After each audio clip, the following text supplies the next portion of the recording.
listening to 98.3 FM, WRLR LP, Round Lake, Illinois.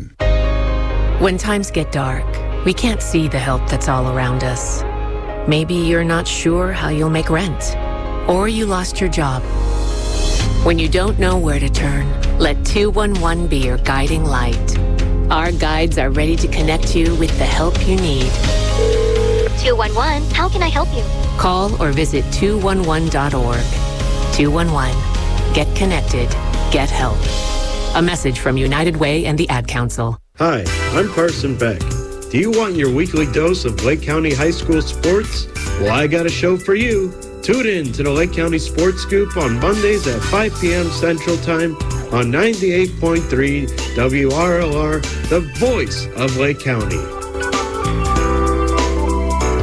Getting a flu shot helps us stay healthy, so we don't miss out on what matters.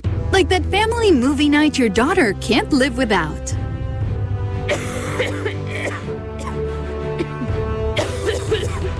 Yeah, can't do that. Every year, millions of people in the U.S. get the flu. Especially now, no one has time to miss out on moments that matter. So get your flu shot. Find out more at getmyflushot.org. Brought to you by the AMA, CDC, and the Ad Council. Hey everyone, it's Norm, and every Tuesday afternoon, 3 to 5 Central, I'm coming right at you here on WRLR. Let's share some information. Have lots of fun. We'll play plenty of music as we finish the business day in the office or take the drive home. Stream the net, WRLR.FM. 98.3 FM is the voice of Lake County on the radio dial. Join Norm Tuesdays, 3 to 5, right here on WRLR.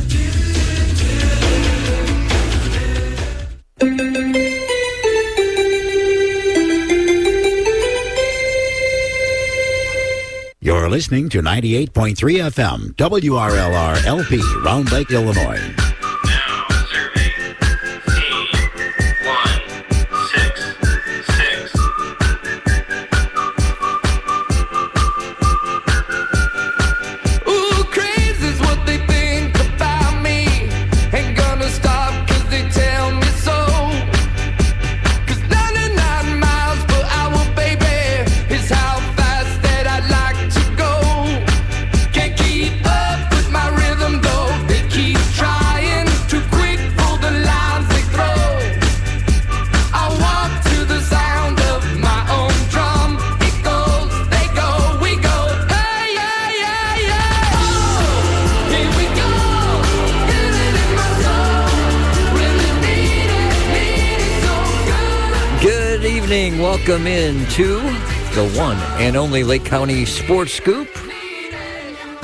Monday evening, chance to talk about high school sports for a whole hour. And there's a lot to talk about. First off, happy Dr. Martin Luther King Day for many that are celebrating it today. And let's welcome in. We've got Carson Beck right here in studio. Our intern, Rob Cartwright. I'm Rusty Silber. And a pleasant evening to one and all. How you guys doing today? I know Rob's excited for the Cowboys, right, against Tampa Bay. I'm very excited. And Rusty's not... What gave you that idea? Wait, he's wearing a cowboy hat. I'm wearing a Cowboys hat with my Cowboys socks and a Cowboys shirt. Usually the Cowboys aren't that trustworthy in the playoffs. I know Rusty might be leaning the other way, but I'm not impressed with this Tampa team. I think Cowboys are going to get it done. I'm not going to say a single thing. Don't want to jinx it. I know one Don't wanna thing. be It's negative. very odd and unusual when you have the Packers and Bears not in the playoffs, and you have to root for somebody else entirely. Did you? It was strange all weekend. Did you see? It was like the first time since the '90s that the Colts, Patriots, Steelers, Packers, and Broncos all aren't in the postseason, like for the first time in like 30 years. That's crazy to see that many teams have are That's a usually strange regular year. occurrences. But it's changing of the guard. It's different. Right. And it's good. It's good to see that sometimes. Young face quarterbacks: Mahomes, Allen, Lawrence, Burrow. Mm-hmm. So yeah, you're right. It is changing the guard, and it might be that it's way. nice tonight. to see that. And I will say, since we're on that topic, that believe it or not, that the games itself, there was some good entertainment value all weekend long. Yeah, shockingly. Like, a lot of I thought a lot scoring, of them were going to be blowouts. a lot of things going on you didn't expect. And I said there was only like one bad game so far, and that was the Seattle Seahawks game.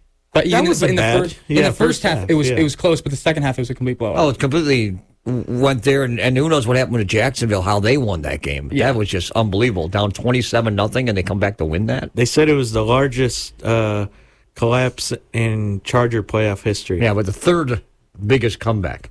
Yeah, in playoff history. In the AFC, yes. So, but it's nice to see excitement. It's nice to see fun like this. I'm not used to the idea of having a wild card game on a Monday night. Yeah, they what, started this like year? Started this last year, but it's not a bad idea now that you're done with college. Put a game on a Monday night. I'm not sure if the teams like this because they got to come back, with a day, one Dallas last or day. Tampa will have a shorter week. Yeah, that I'm wondering if the teams like that idea. I don't think they do. No, not at all. If you can't, make it work better for yourself. Speaking of playoffs, Rusty, as I told you, starting a new tradition, this day in sports history. I found this. Did you know that on this day in sports history in 1905, the Ottawa Senators beat Dawson City in the playoffs 23-2, the most lopsided playoff game in NHL history, 23-2, Rusty. How would you imagine sitting yourself through that sort of hockey game? Tell you the truth, I thought it was going to be that score if you had caught the Hawks game the other night because the Kraken had scored 6 goals in the first 7 shots in the first period. Wow. And the final score of that game was 8-5. I like those sorts of games, high scoring. I do too. You don't see scores like that in the NHL. Not that high. That just doesn't happen. So we've got a lot to talk about here today on this Martin Luther King weekend. A lot of tournaments going on. We'll try to catch up with the scores. We'll give our top 5s a little bit later on. Some other sports that we want to touch on first off, believe it or not. We did this last week. We had Cody Mathias, who happened to be on talking about boys bowling, and they won the conference meet last week. This weekend, or this past weekend, they had the regionals, which was held over at Lakeside Lanes in Mundelein. And you thought Stevenson, by winning the conference, would have really the upper hand, or at least the chance to make it through to the sectionals. It didn't happen, guys. They didn't make it. What? Yeah, that's what happens sometimes. They ended up in 6th place, about 40 or 50 pins away from qualifying, because you got to be the top 4 teams. And the teams that did get out of that regional kind of surprised me, a couple of them here. Grays Lake Central, well, they've been there before. They had the best mark here with 63.97. Very impressive scoring there, by the way. And they don't use anything like, bowling leagues, they have handicaps. No, this is all scratch. So what you knock down, that's what you get in there. Lake Zurich took 2nd with 61.95. They've been to state before. Libertyville just on the edge for a few years and snuck through last year into the sectionals. They're trying to get to state. They took 3rd, 61.61. And here's the team that kind of surprised me. First time ever as a team to make it in the sectional. Mundelein. Makes sense. They made it with 6,008, just ahead of Vernon Hills and Stevenson, believe it or not. Makes sense. They're probably used to practicing. Well, Vernon Hills has the assistant coach, or I should say not the assistant coach. He was an assistant coach for years, and Rob Long, and then Ron Long, I should say, and then Bill Spigner took it over. He's a Hall of Famer, professional bowler for many years, and he's taken over the program, and they've been down to state since they started in 2004. They had a run of like 10 out of 14 years. The last couple of years they've been close. They haven't been able to make it to state. Now they can't even get out of the regional, surprisingly. That kind of caught my mind there. By the way, the top bowler came from Lake Zurich, TJ Sabaj, who had 13.96 for 6 games. They got to bowl 6, 3 in the morning and 3 in the afternoon, which is very impressive. A lot. It is a lot, but it is a great chance for these bowlers to get through.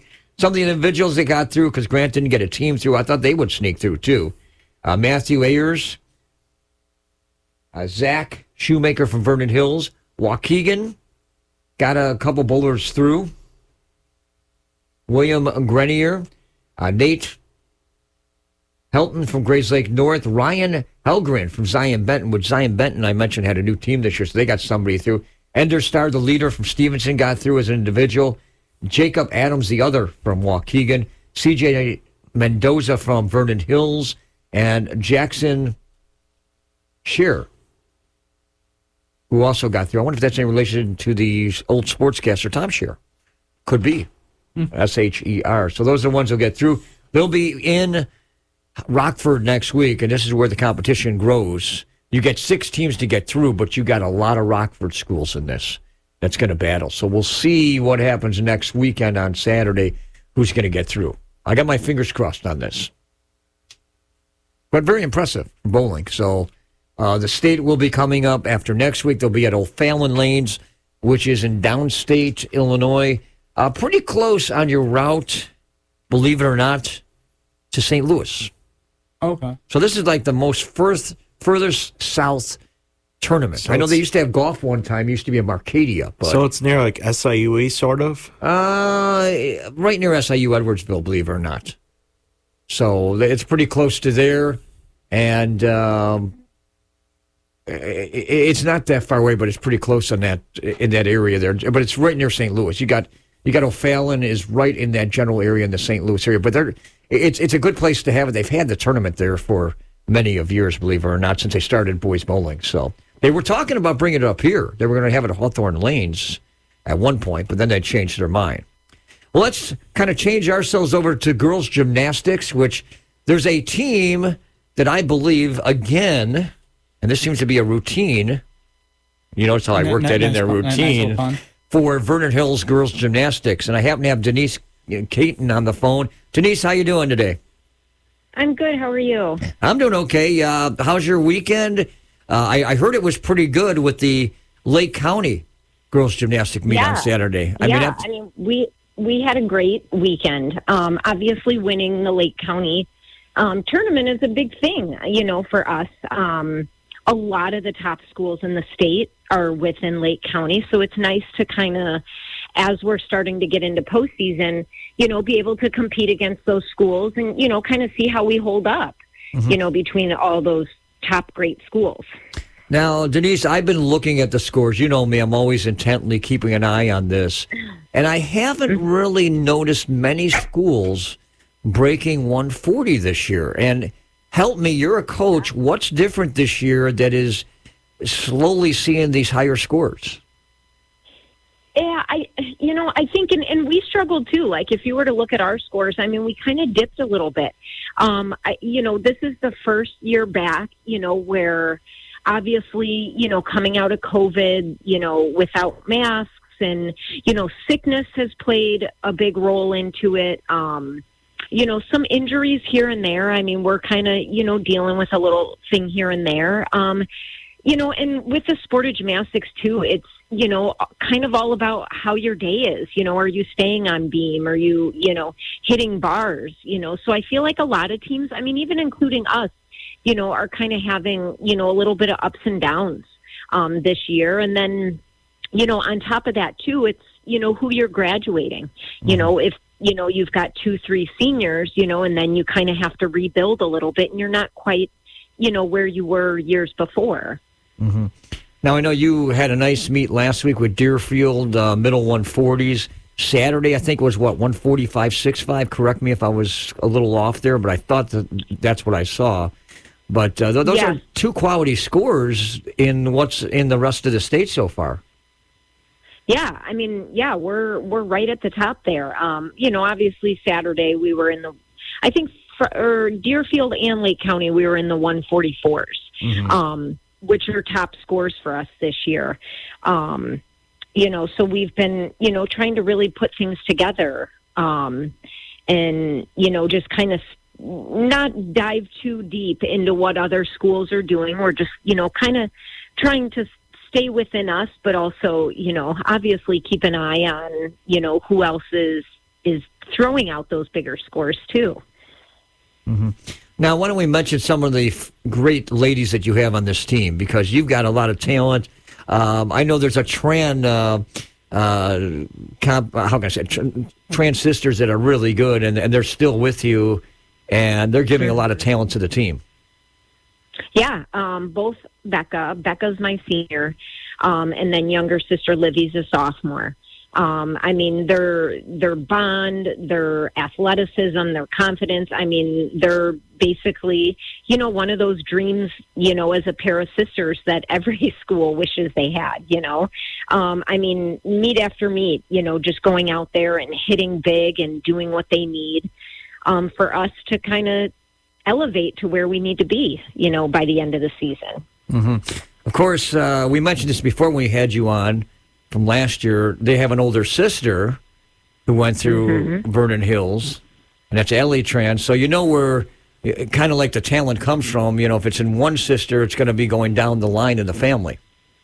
Mm-hmm. Yeah, I mean, and every kid is different. And having coached Allie and Becca and now Livy, the three of them, obviously all trans sisters, but they all bring such different qualities, which makes great gymnasts. But they're not, not a single one of them is the same, but they have that drive and that talent for the sport. And we've been so lucky to have all three of them through the program.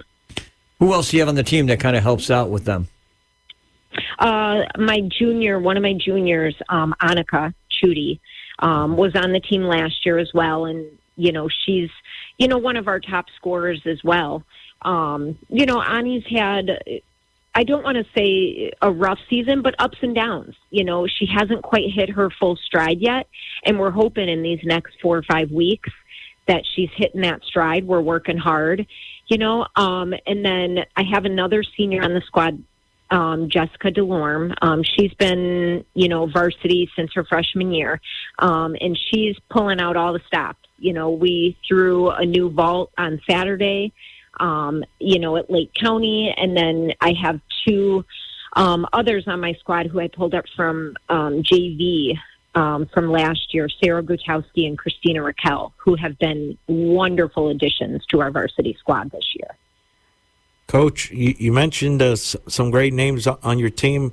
Are any of these players looking to maybe play at the next level in college in gymnastics or getting any looks?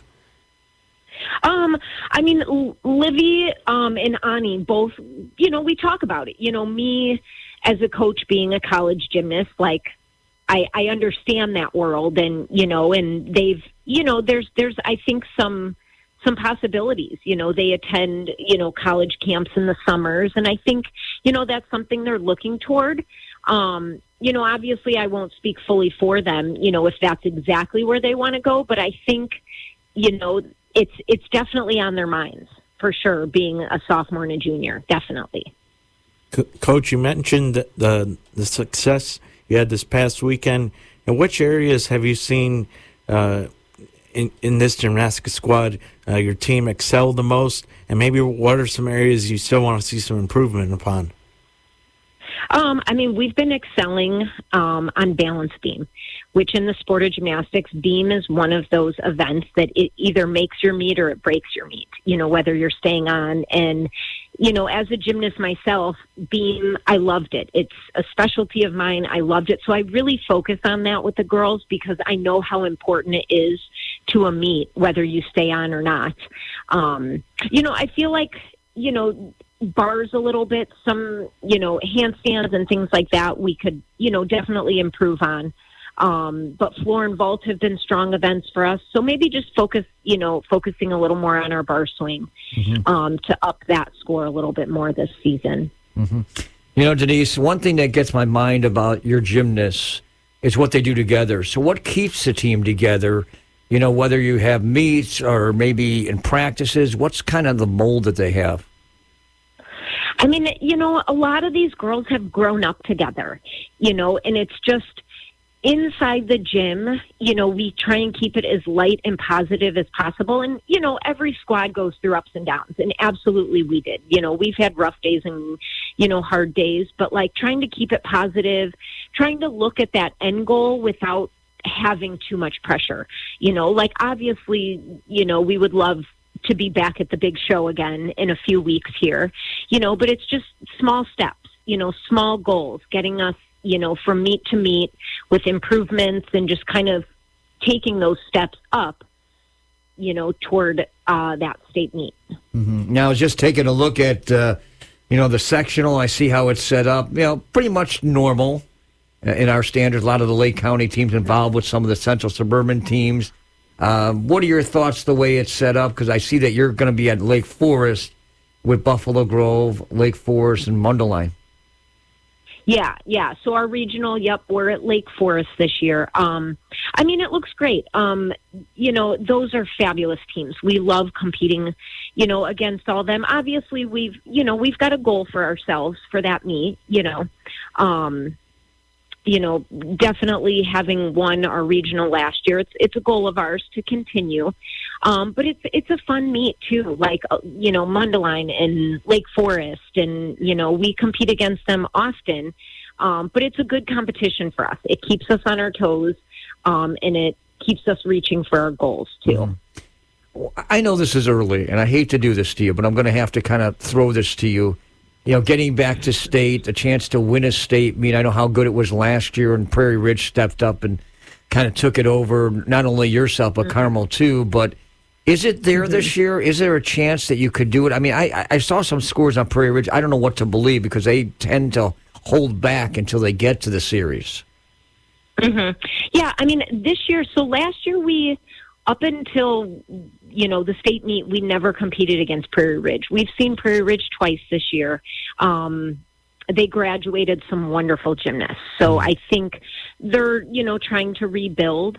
But we saw a lot of wonderful schools this year. Geneva seems to be, on our tails, right, scoring in those 140s, Downers Grove Co-op. So, and Barrington and Carmel, so there's wonderful schools out there, and we are just putting our best foot forward in practice in our meets and just trying to stay as positive and setting, those goals to get to that, next level up. There's from second place, the only way up is up, to have that first place goal. So, definitely it's there. But, we got to do our jobs to get there, as does everyone else, so I think it'll be a fabulous competition, at the state meet this year. I think it will be close. Mm-hmm. Well, we're going to root for you. I'm going to root for you for sure, because I'd like to see that state championship, but we can't say that until you get there. It's one step at a time. You got to go through the meets you got now. There's some invitationals, your conference meet, go through the regional, the sectional, and then the state meet. So still a good month to go here. I know there's a lot of work to do. Yes. Yeah. Definitely. We still got, a good 5 weeks of training, competing to get there. So we're ready. We want to get there, and, we want that success. All right. Denise Caton, the head coach over at Vernon Hills. What is next for you in the coming week? We actually have senior night tomorrow night, so we're going to be honoring 3 of our seniors tomorrow night, and then we have a little bit of a break in our schedule for about a week and a half until we compete conference on the 27th of January. And where's the conference meet at this year? We're actually hosting it. Oh, okay. Is that just the North, or is it everybody in the conference? Yeah. So just the North. Yeah, just the North. I always wonder if they combined with all the other ones in the South too, but I guess they don't do that in gymnastics. So. We're separate. And then you will start the regionals on, is that February 1st or 2nd? I know it's that week. Yeah, I think they start the 30th, but we don't compete until the 2nd. Yeah. Okay. All right. Well, we appreciate you coming on. Stay healthy and keep putting up those scores, because we want to see you make that run at that state championship. Thank you. Us too. Thank you so much for having me on. All right. Thanks. Have a good evening. Thanks. You too. Bye-bye. All right. Bye.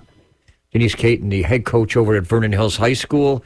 They are putting up the highest scores, one of the highest. I did see a couple of schools that she mentioned in that range. I took a look, but I haven't seen the higher scores near 150. The highest I've seen is Vernon Hills in the 145 range. So Vernon Hills has a good shot here, but it's still a few weeks left before you start the state series, and then you have to go through regionals, get your gymnasts to get through there, and sectionals, and then state. So even though the team can go, you want your individuals to go after the state medals. And you know that, Rob. You know what that was like. Yeah, and as you get further along, like when you go to conference and state and everything, the judging gets a lot tougher.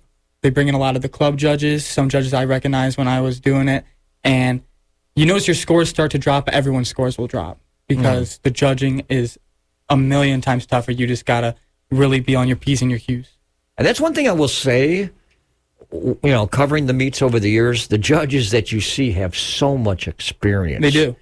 And just like any other sport, they need to get officials that are younger in there. They're trying to get younger officials in there. But even for like gymnastics, it's not easy to do that because they got to know, shorthand. You got to know how to judge a certain way. I think gymnastics got to be one of the tougher ones to try to officiate, whether it's boys or girls. And then, like I said, once you get further along, like sectionals and state, they'll have 2 judges per, like 2 or 3, mainly 2, per event, and then they'll compare their scores, and then that's why their judging is so much tougher. It's funny you mention that because I know there's at least an invitational or a meet during the year where they'll try to do more judging involved, so this way the gymnasts, the coaches can get used to that judging. Because when you get one, it could be a big difference. Well, yeah, I mean, like you see one judge, like they look down for a second, that can change everything. Your feet can come apart, and that's a 2/3 deduction right there, and then that adds to your score. So when you have 2 judges, one looks down, one keeps looking, and then they'll compare. It's a lot. And there's those little things, the intangibles, those bonus points. Whether you point your toes a certain way, you break your legs a certain way, if the knee kind of your knee bends, your feet come apart, your toes are pointed. You can get stick bonuses too when you stick the landing. I really think this. I'm not trying to be picky on this because you did boys gymnastics, but I think the girls get bonus points for their big smiles when they get done. Oh no, they know that they like there is like a performance thing. Yeah.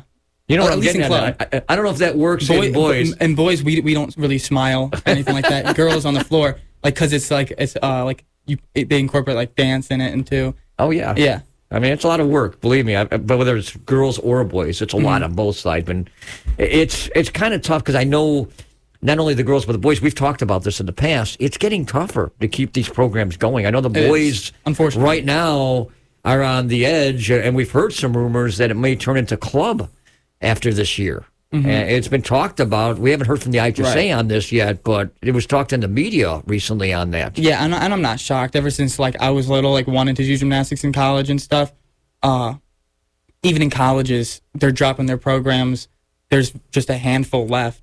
So I'm not shocked that it's going to high school, too. All right. Hey, a couple things I want to pass along before we do hit the break. Talk about some girls' basketball, because we did have some fantastic game last Friday with Stevenson and Libertyville. What a great game that was. 40-38. Emily Fisher, who's going to Maryland, she ended up winning the game for the team. 6 straight points to do it. I mean, I was just, elated to see this. I mean, here's somebody that has the ability to score points. You know what she did today as part of a shootout? They were taking on Kenwood. They didn't win the game. They lost 73-68. But she was 14 points away. She had 23 points, I believe, in the game. They lost 73-68 in the overtime. She broke the record for the all-time leading scorer, which Lydia Crow had the record beforehand. So I think that was just fantastic what she did there. Great player, great ability. Oh, I mean, when she hit that shot at the buzzer from 18 feet, I don't know if Don alluded to it on the Sports Corner on Saturday, he knew that she was going to be the one to take the shot. Well, why not? Of course. She's just that good to do it, so, and by the way, I did catch up with her after the game. And what amazed me about this interview is how much she's grown from last year to this year to take that shot. That was the important thing to win that game. Emily, great game. Tell me what was going through your mind in the final stretches of the game. Because you scored the last 6 points. Well, obviously I had foul trouble, so I was in and out of the game. But the goal was to get a score, stop, and a score, which is the 4 points we needed. And then we didn't know if we were going to be able to get the shot off at the end. We were more worried about just keeping it and then maybe doing overtime. But he said if we were going to shoot, it'd be last second. And so I just kind of took that chance. I didn't think I was going to get the ball at all that last possession, but Was the ball supposed to be for you? it was either for me or Kate Rule. Obviously got to her because the double team I didn't think I was going to get anyways. But she had a girl really tight on her. I just came running around. So when you got the ball, what were you kind of thinking, looking? What was on your mind? I just knew I had to shoot it. I wasn't going to be able to drive because they've been packing in the whole time. And they were kind of laying off once I came around that screen. So.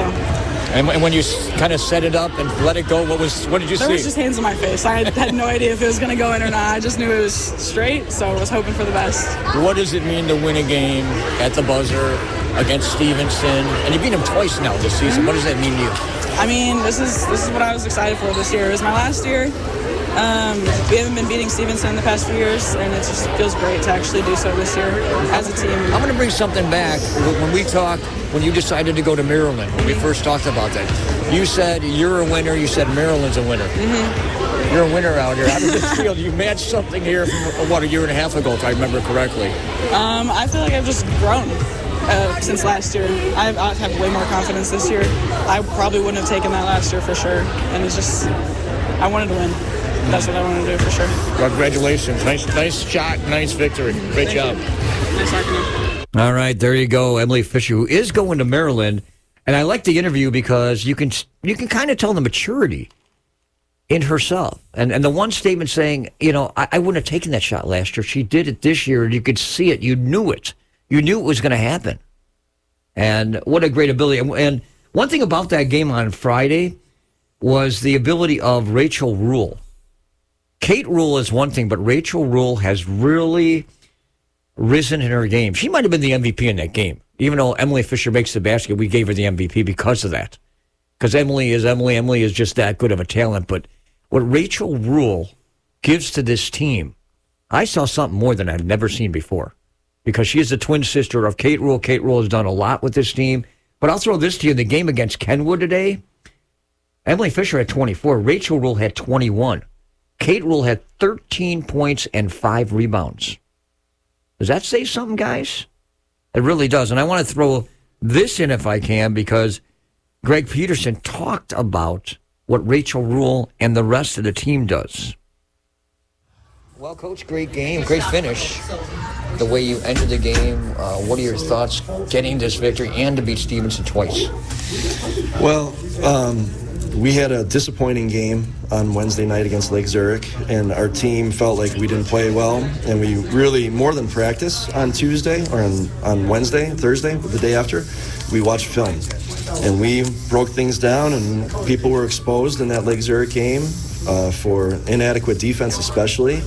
And the other thing was we just had been getting off to slow starts in games, and today was totally different. The energy was there, the defense was there.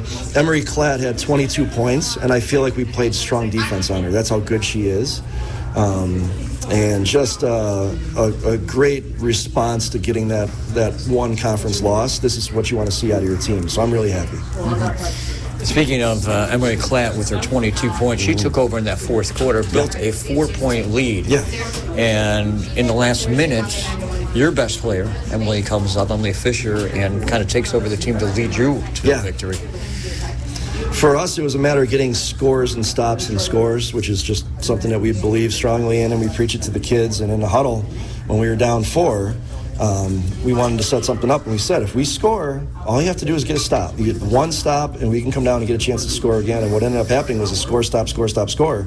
And that is just a feeling of elation because they work really hard. I know Stevenson obviously works really hard too, but the kids, their work, everything that they put into it, I think, that elation that you saw at the end, it's just a really good feeling. What does this say to you about Emily Fisher? I know we've talked about it a lot, but you want, the player. You want the player going to Maryland to be the one to get a winning shot, but to be the team leader in something like this. Yeah, she. You saw that even on the last out of bounds play, she had 2 people trailing her. So. The key to our team is that Emily's fantastic and she's amazing, and then that we have other players on the floor who can score when she gets double teamed. Last year we didn't really have that so much, and we struggled at times, and this year those other 4 kids have stepped up and they are offensive threats. So Fisher's amazing. She's good. What does she have today? Do you know? It's 14. Okay, so she is 9 points away from being the all-time leading scorer for Libertyville history. And I was going to say, let's throw in Rachel Rule, the effort she had on the court. I mean, she was all over aggressively on defense, causing havoc for Stevenson. She really did. We put Rachel on the other team's best guard, and it's a tall talent challenge. And every day when the game's over, she's exhausted because of everything that we ask her to do. And that's one of those unsung things that people don't know and she's an MVP of the team because of the defense she plays on the perimeter, whereas we ask Maddie Kapala to play defense on the inside on the other team's best post player, and those two just do a great job for us. All right, thanks, Coach. Keep up the good work. Thanks. All right, there you go. And then that was from Friday, though, with what happened here today against Kenwood. A couple other scores I do want to mention. One we just got a score on is Carmel beat Stevenson 42-37. Stevenson has got a tough task. I know Ashley Graham, the coach, was telling me they've lost 7 games this year by 5 points or less. Add this one in here, too. Here's another one. And, it's Carmel, good team, good defensive team. They've been playing well. And I like the way that the schedule was with these shootouts this weekend of Martin Luther King, because Carmel also beat Huntley 47-40 on Saturday as another big game. Deerfield had a win over Vernon Hills Friday night, 72-51. Nikki Kirsten's well over 1,500 points. She's going to go after the state score, the Lake County scoring record, I believe, before she's done this year, which I might believe it's owned by Simone Sawyer. I'm going to have to check this out in the coming weeks. So, Carson, I know you got a couple of big games coming up this week. Yeah, take note on. And the schedule's not going to get any easier for Stevenson. They're taking on Lake Zurich, who, of course, still has yet to lose a conference game. That will be at Lake Zurich Friday night. So we'll see how the Patriots respond there. And then the other girls' basketball game that stands out to me, Grays Lake Central at Grays Lake North. North has the better overall record, but Grays Lake Central's in front right now in the NLCC. Both teams are the top 2 teams record-wise in the Northern Lake County Conference. Grays Lake Central won the matchup earlier at Grays Lake Central 48-33. This game will be on Wednesday at Grays Lake North, so we'll see another challenge for the Rams. Yeah, and the way things are going right now, Peyton Gertie's, boy, she's having a great year. 25 points a game or somewhere in that area. What a great season she's been having for the Knights. So that'll be a great matchup between those two teams. By the way, the top 5, this is what I got right now. Believe it or not, I think it's more like Libertyville at 1. No, I'm sorry, excuse me, let me scratch that. Lake Zurich at 1 at this point. They beat Libertyville last week. Then you got Libertyville, Carmel, because they, losing a couple games, Carmel beat Stevenson. Then Stevenson at number 4 and Deerfield number 5. Or maybe Deerfield and Stevenson could be switched. Something in that order. But these are our top 5 teams in the area. I would count on Vernon Hills, too. Vernon Hills has a respectable not as big as team. Deerfield is. Deerfield beat them. So, and Nikki Kirsten over there. I mean, the ladies, we've got some good teams around here. And we're going to have a good show coming up as you get closer towards state here in the next month. Too bad Carmel doesn't play Libertyville. You would think that little rivalry, they would try arranging something. Let's check that out. That might be on the schedule. I think they might play each other. I know the boys do, not sure on the girls. We need to take a break. We got to talk about the boys. Martin Luther King weekend, some games going on this weekend. And the big game that happened on Saturday night, Libertyville, Stevenson for the boys. North Suburban Conference. Who won that game? We'll find out. Talk more about that right after this here on WRLR. In the satellite picture, the ice we skate is getting pretty thin. The water's getting low, so you know WRLR 98.3 FM. When times get dark, we can't see the help that's all around us. Maybe you're not sure how you'll make rent, or you lost your job. When you don't know where to turn, let 211 be your guiding light. Our guides are ready to connect you with the help you need. 211, how can I help you? Call or visit 211.org. 211. Get connected. Get help. A message from United Way and the Ad Council. Tune in every Monday night at 7 p.m. right here on WRLR 98.3 FM. I'm Marty Love, the host of Bacon Bits with Master Happiness. And I'm not alone. You're not? I am not. I'm here with my bestest buddy, Tiffany. There you go. We've all got reasons to be scared, angry, or sad. Happiness is outnumbered 3 to 1. Give us a little bit of your time, and we'll see if we can give you a reason to smile. That's Bacon Bits with Master Happiness, Monday nights at 7 p.m. Isn't it nice? The following is made possible by Dad. Why was the basketball court all wet? Because the players kept dribbling all over it. The dad joke. Corny, grown-worthy, but also one of the simplest ways to share a moment with your kids. Why do you have to be careful when it's raining cats and dogs? Because you might step in a poodle. And kids that spend more time with their dads grow up to be smarter, more successful. Can I tell you a cat joke? Just kidding. And with any luck, funnier adults. Why didn't the skeleton go to the dance? Because he didn't have any body to go with. Dad jokes rule. So take a moment to make a moment and give your kid a laugh. It's as easy as going to fatherhood.gov. Brought to you by the U.S. Department of Health and Human Services and the Ad Council. That's really funny. WRLR 98.3 FM. I'm talking pedicure on our toes, trying on all our clothes. Welcome back to the Lake County Sports Scoop. I think they named this song TikTok. I don't know why. Is that like a clock or something, Rob? Can you help me with that? I don't know. You know this song. By Kesha, yeah. Is that what it is? I know, but is it like a TikTok as in the clock? Yeah. Yeah, I think so. I haven't heard this song in like since elementary school. Yeah, and it's funny that this song was before the app came out, TikTok. I don't think it's spelled the same, is it? I doubt it. Yeah. T-I-K-T-O-K. Oh, so it is. Oh, yeah. Is that based off the TikTok, the app? No, that's what I'm saying. This was I thought it was based off a I clock. think it was almost 10 years before the app came out. Yeah, no, this is like back when like I was in elementary school. I thought it was the clock. I don't know. But then again, it's not spelled for the clock. No. That's why I asked you guys. You're the young guys in the Well, group. there's a lot of controversy with the app, I know. Some states trying to ban it. I don't even want to get into that. I got controversy just trying to get all these scores and let everybody know what's going on here. Hey, you know that. Rusty, because we're about to talk boys basketball, let's mention that this Friday's WRLR Game of the Week will be between the Libertyville Wildcats at Warren Blue Devils from Warren High School, and of course our WRLR's very own Fidel Garcia, the assistant varsity coach. We'll say hi to him there.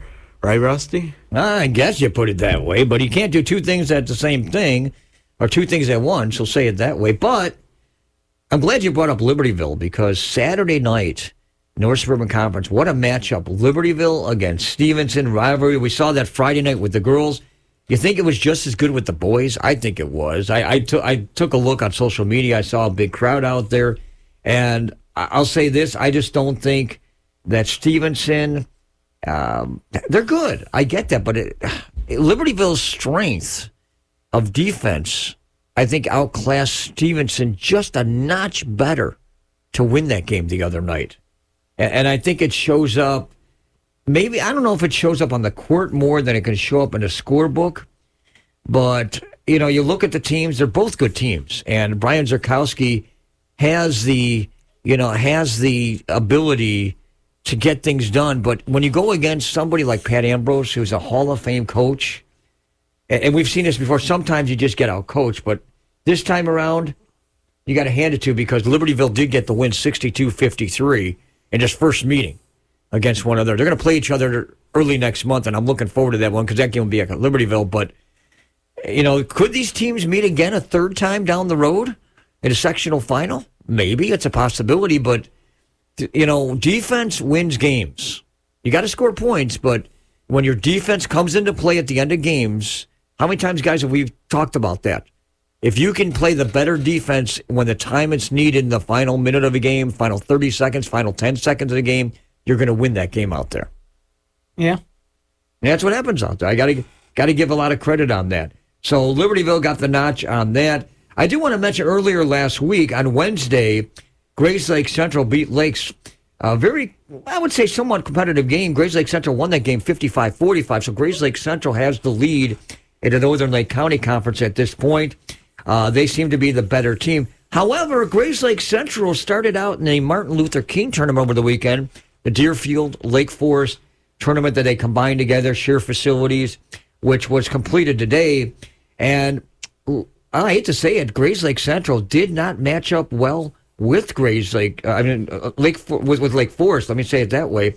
They got outclassed in that game, 55-34. And I just got a feeling that Lake Forest right now is starting to find their footing. And remember, Rusty, we alluded to this.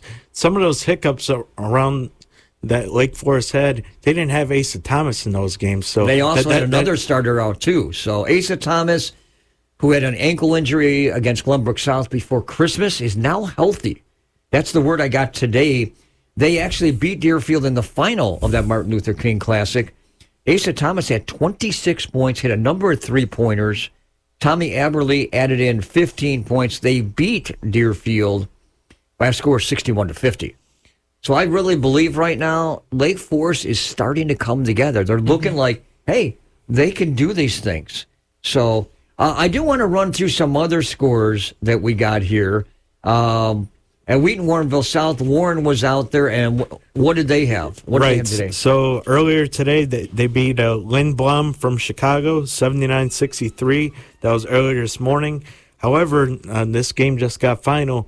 They lost a nail-biter to Mattia Valley, 45-44. And unfortunately for the Blue Devils, they lost at the buzzer. And apparently Warren had two shots down late to win the game, but just couldn't close it out. But like you and I alluded to, Rusty, Warren has definitely been very resilient, very close in a lot of games, very competitive, especially in the first half. Some games more than others, struggling out to close, and this might be an example of that. But I certainly think there's definitely been improvement as the seasons went on with Zach Ryan in his first year at Warren. So I expect a competitive game this Friday when the Libertyville comes to town. That should be pretty competitive. It's on Warren's floor. We'll have the pregame about 6:30. Tip will be at 7 o'clock. Mm-hmm. That follows that guy who's on from 4 to 6, Ron Curtis Grace with the Ear Candy Emporium. He's got some good tunes as always. Let's go through the other Martin Luther King tournament today that happened over at Lakes High School. I do want to mention who won the tournament. It wasn't one of our local teams, but Glenbrook North beat Fremd in the final, 57-41. They played each other in the semifinal of the Wheeling Hardwood tournament, which Glenbrook North won that one. So Glenbrook North, one of those teams to be reckoned with, and we got to deal with them as we look at the super sectional, the Central Suburban North or Rolling Meadows, because they're pretty good over in that area. But the other games, Grays Lake North lost to Waukegan 66-64. Mundelein got past Naperville Central 64-44. And Lakes beat Highland Park 41-14. Lakes improved their record to 12-6. I don't understand that with that 14 points for Highland Park. That really surprised me there in that one. A few other tournaments on the Martin Luther King weekend here. Hyde Park. Hey, let's give a shout out to the Antioch Sequoias. They beat Chicago Julian in a close game, 48-45. The Sequoias have now won 5 of their last 6 road games. Okay, they're around 500, but this is big. I think this is a big win for the Sequoias. I know they're trying to turn the corner a little bit, but going into the city, playing at Hyde Park, by the way, in the shootout, they come up with a good win. I mean, I can't say Julian's a premier team like a Whitney Young or a Hyde Park or a Curry like that, but you went into the city, a place you don't normally play at, coming from Antioch to Hyde Park. I think that deserves some recognition. Mm-hmm.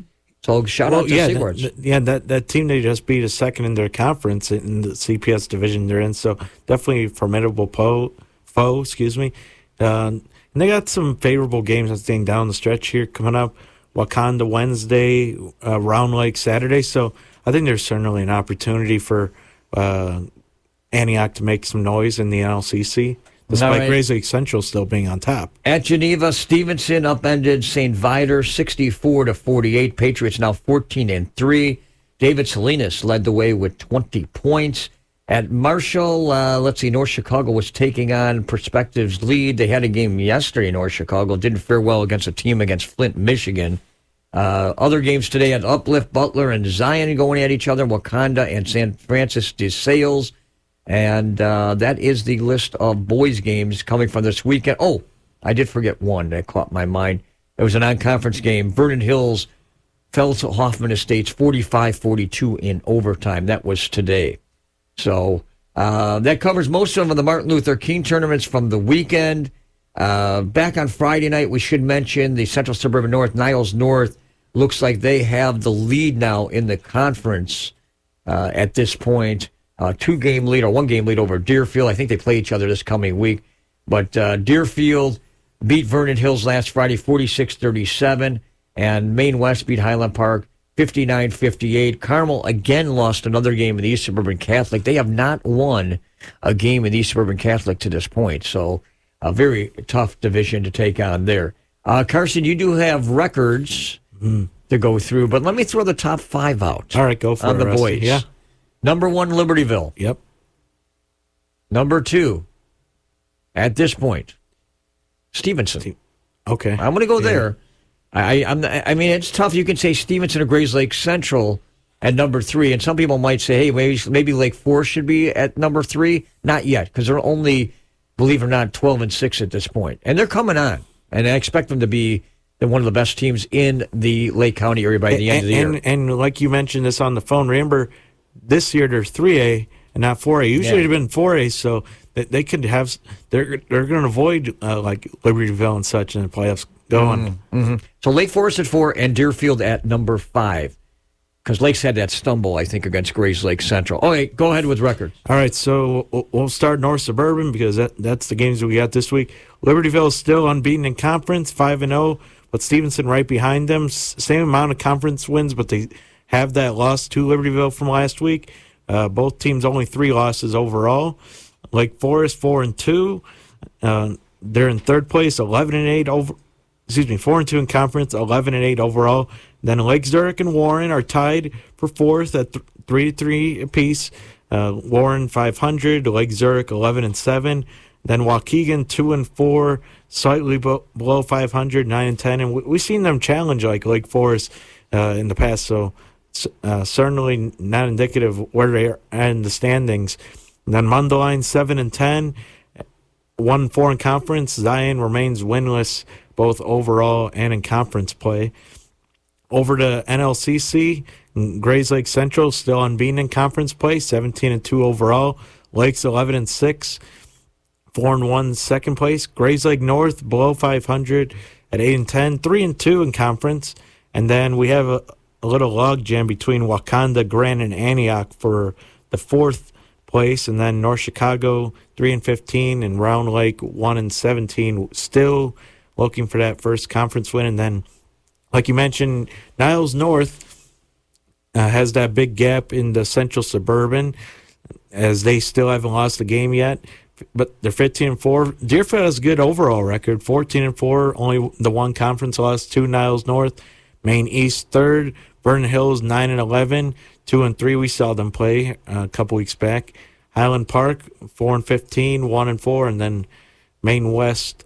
And then, like you said, in the East Suburban Catholic, Carmel still remains winless in conference play at 0-8, 8-14 overall, and Bennett's still the number 1 team in the ESCC. All right, you got the full list. What about games coming up this week? You have that list in front of you? You don't? I do. Ha ha! I know we talked about the game that we have coming up on Friday night between Libertyville and Warren. That should be a pretty good one. But there are other games that we're looking at for this coming week to keep an eye on in boys basketball. Kind of a slim schedule coming off Martin Luther King, believe it or not. Carmel will be at home against Marion Catholic tomorrow night. Only 1 game tomorrow night, Grant at Round Lake. Wednesday, we got a couple of North Suburban Conference games. Libertyville at Mundelein. Zion Benton will be at Warren. Also, the NLCC, These might be intriguing games. We'll see how they work out. Grays Lake Central at North Chicago. Grays Lake North at Lakes. Wakanda at Antioch. No games in the area for Thursday. Friday, we're back to the full slate of games that we have on that list there. Deerfield at Maine East. Highland Park at Niles North. And Vernon Hills at Maine West. Carmel will host Bennett on Friday night. That would be a tough one. And North Suburban, we mentioned Libertyville Warren, Lake Forest at Waukegan. That could be interesting. Waukegan gave a run for the money the first time around. So we're coming around the second time around in the conference. Lake Zurich at Stevenson, Zion Benton at Mundelein. NLCC, just one game on Friday. Grays Lake Central at Wakanda. That'll be a good one. I'm really wondering about Wakanda as of late. They started out playing some really good basketball. They hit the break, the holiday break. They've been struggling a bit since December on. And I don't know what it is. I know Braden Carlson's been a great player, great leader. They might need some more scoring. But they kind of hit a wall a little bit. And I'm hoping Wakanda will have a better game. Could there be an upset with Grays Lake Central? I don't think so. But the game is at Wakanda. That's not an easy place to play for the Rams. So we'll see what happens coming up on Friday evening. Saturday games, NLCC, you got an afternoon matchup. Lakes at Grant at 3 o'clock. North Chicago at Grays Lake North at 7. Round Lake at Antioch at 3 o'clock. Another afternoon matinee. Then you got some non-conference games. Mundelein at Palatine at 4:30. Stevenson and Prospect at 5:30. And Sunday, Highland Park gets to go to Young High School as part of a shootout. They will take on Hyde Park. A 6 o'clock game. And I hate to say this, that's going to be a tough one for Highland Park. Hyde Park is awfully good. I think out of those lists, I think I'm kind of intrigued at that Lake Zurich Stevenson. Lake Zurich kind of making a little boost compared to previous years. This will be like a measure stick to see them playing Stevenson work on that really at this point in the season. I really like the improvement the Bears made this year, so I think that could potentially be an upset, maybe even. It could be. It could. You said it was at Stevenson? Yes. Oh, okay. Lake Zurich to me is up and coming, but I just don't know if they've got the strength. It's kind of like the rest of Lake County. I mean, outside of the fact that if you look at Libertyville, Stevenson, Grays Lake Central, I'm looking at the rest of the county is about parity-wise. I mean, it's a little lower than what we anticipated it to be. The reason why Lake Forest. The reason why I say Lake Zurich is they kind of are a little consistent and they don't really lose the games that they're not supposed to. But now I want to see, can they pull off a game that maybe they're not supposed to, So I think that's going to be a good measuring stick in my estimation. Keep your fingers crossed. And no, it's not a football game. That would usually be a great football game between those two. Well, that's a different story. Right. You know that. So if it could be that way, why not? So we got to run out of here. We got to thank Denise Caton for coming on the show here. Also, thanks to Libertyville, Emily Fisher, and Greg Peterson for coming on the show from the game from last Friday. Thanks to Carson and Rob Cartwright, our intern. All right, Rusty, I'll see you at Warren and then the Swamp Rat College segment on the Sports Corner Saturday. And the big show is coming up next. A lot of good topics. Martin Luther King Day. Ron has got a huge binder ready to talk about what's on the show coming up here tonight. Stay with us. More to come. We're back right after this. It's a little complicated, all tied up, no more love, and I'd hate to see you waiting. Had to have high hopes for a living, shooting for the stars when I couldn't make a killing. Didn't have a dime, but I always had a vision, always had high hopes.